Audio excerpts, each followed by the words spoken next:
My name's Simon O'Brien. I'm an architect or director at 6 Degrees Architects, and we're here today to talk about Albert Park College, the Year 9 Environmental Arts Hub.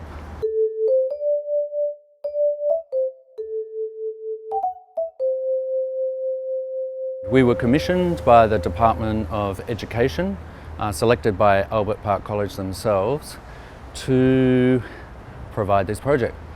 It's an incredible opportunity. There are two significant heritage buildings, both state listed, and they form the basis for this project.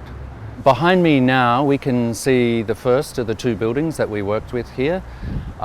We have the original Sandridge post office, which was by Clarke. It was built in 1897 and he was the government architect at that stage. His first building was a competition that he won, was the Treasury building at the top of Collins Street at the age of 19.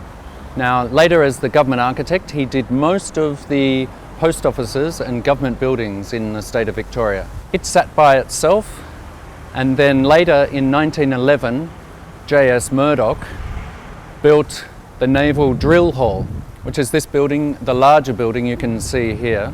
The two buildings together formed the basis for our project, and were an incredible opportunity to work with. Now our job for this project was basically to unearth and just pull off the layers that existed over all of the years subsequent. The first thing we did was strip back all of the redundant spaces which crowded in the original post office building. The second thing we did was to separate the two buildings and provide a clear access through to Bay Street. This forms the entry for all the students. The one external element that we provided for this project is really this lift shaft, which provides all the vertical transportation for the students throughout both buildings. It also provides a signal and a marker for the entry point for those students, and it's illuminated at night. Hi, I'm Steve Cook, Principal of Albert Park College, and we're filming in the main entry point of the historic post office, and it's a beautiful space for our staff, as you can tell from the open fire crackling away to my left.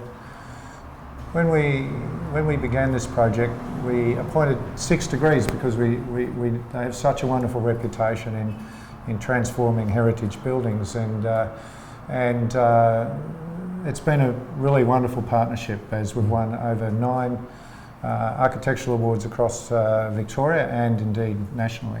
One of the really unique challenges we set 6 Degrees was to design and build a new school, a pretty unique setting, built around our already highly developed curriculum. In this campus, we focus on our Year 9 students, and the curriculum driving is based on two key elements, the environment and the arts. And the unique context here is that we use a study of the environment, for example, climate change, and then the students have to provide an arts-based response to that study. And this building, we are 6 Degrees to reflect that in the building and design of this campus, and have done that exceptionally well. And I think also, Steve, you challenged us and pushed us to pursue the ESD components. We've got hydronic heating in the main spaces throughout, which have got solar tubes on the roof. There's passive ventilation through the whole main spaces. We've reactivated all the original windows and rechained those so they're all operable. So it was an incredible brief, yeah. Oh, absolutely. We wanted the building to speak to our focus on the environment, and so that kids entered this building, they had that real sense that we are passionate and that we care about the environment. And we were lucky to attract some tremendous partnerships. Philips Lighting, for example, have installed a really wonderful touch system with the latest energy efficient lighting. And indeed it was the first time this system had been implemented or introduced to Australia. And they're fully adaptable, so they can be programmed up or down to suit the requirements. This is used as a performance space, or it's used for teaching or for art shows. so it's very adaptable. Another aspect which is incredibly unique with these set of buildings is the robust nature of, they were built in 1911, but as you can see, they've stood the test of time. We didn't really have to do a lot. We've uncovered, if you like, most of the materiality. The brick walls, we removed all the paint and stripped them back to the brick that you can see. It was a deliberate strategy at 6 degrees to reduce the numbers of different materials within the project. Overall, I think we used something like 300 sheets of the Big River Group's black butt armour panel. Being a school environment, this project required a material that is hard-wearing and durable. It also sat comfortably with the heritage context. Using the plasterboard default usually associated with government schools would have been an injustice to the history of the buildings and would have been damaged within weeks. The black butt armour panel complements the exposed brickwork, fitting in effortlessly with the building's original features. Another element that may not be as immediately apparent is that we sourced nearly all of our furniture from Egan's, and Egan specialises, I think uniquely in Victoria, they specialise in recycling and repurposing our furniture. So, for example, in our boardroom, we have the former boardroom tables from CUB. So, and a lot of the furniture was sourced through the support of 6 degrees. It's quite unique, quite beautiful pieces of furniture that you otherwise could not afford. Yeah, I think we repurposed some of the laboratory tables in the science lab and for the art classrooms themselves, reusing some of the material that we actually took out of the original demolition. I suppose I could just mention about the floor itself. It's a beautiful Jarrah floor which we unearthed. Originally the building was occupied by Circus Oz, I believe, and there was a sprung floor which sat over the top of it. We just removed that and uncovered this beautiful hardwood flooring. It's very important to us that the building has that capacity, and we worked with Core Innovations, who install all the infrastructure that you can see, the large-scale video screens, the LCD TVs in every room, the sound system, the lighting system. It's highly efficient, and it speaks to our passion for using the latest technology in our teaching and learning.